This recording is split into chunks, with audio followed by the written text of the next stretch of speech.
what is it about Dale Chihuly's work that gets people so excited and they come back 5 times, 10 times more than that?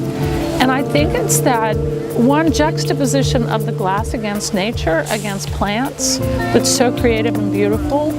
Then it's the color, and then the third is the nature of glass, the way glass reflects light by day and by night. And then I have to say the fourth component of that is Dale Chihuly understands scale, and his work does scale and color in a way that no other glass artist in the world does. So he's the master, and we are so pleased to have his work in our garden. So the beautiful thing about the exhibition here at Atlanta Botanical Garden is that you are seeing 30 plus years of evolution of Dale's work.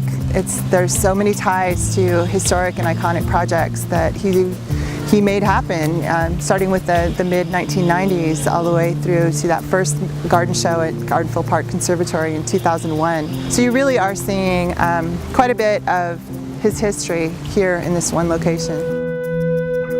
He did an exhibition here in 2004, and for the Atlanta Botanical Garden, it was what I call our coming out party. It was where we really could showcase for the first time in the community what this garden could be as a cultural enterprise, as a major cultural destination. And we doubled visitation and we doubled our membership, and it was just so incredibly successful.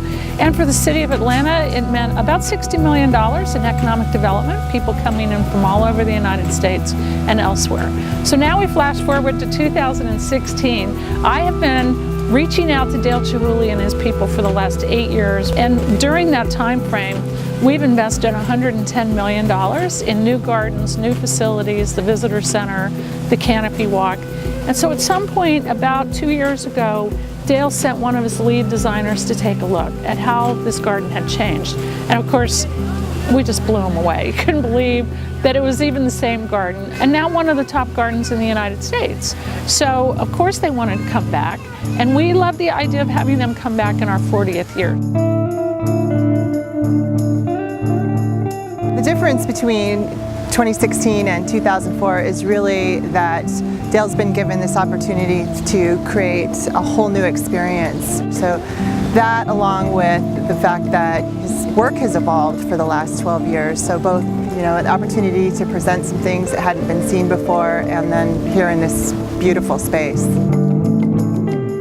Obviously he's been drawn to glass from the beginning, and all of the things that it can do and the beautiful colors that can be achieved and the fluidity of the material and organic nature of it. So different opportunities presented themselves over the years. He may have had to overcome some challenges in working with different spaces, which led him to work with polyvitro, a heavy polyurethane material. You see examples of that here in the garden. And also we have 2 wonderful examples of neon here in the garden.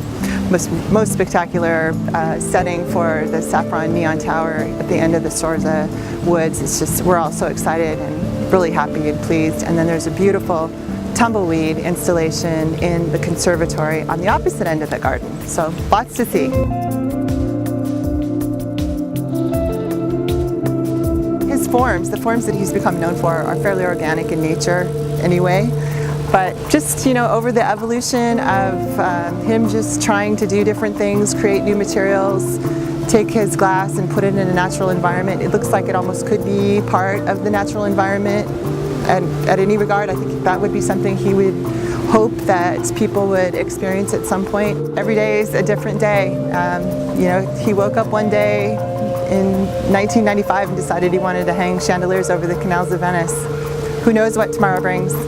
But I'm sure it will continue to work outdoors, but we'll see. I really think that Dale Chihuly is forever linked to this garden and its success. So to have him come back, to me it's the pinnacle of my career. I don't know what else I could do to better this.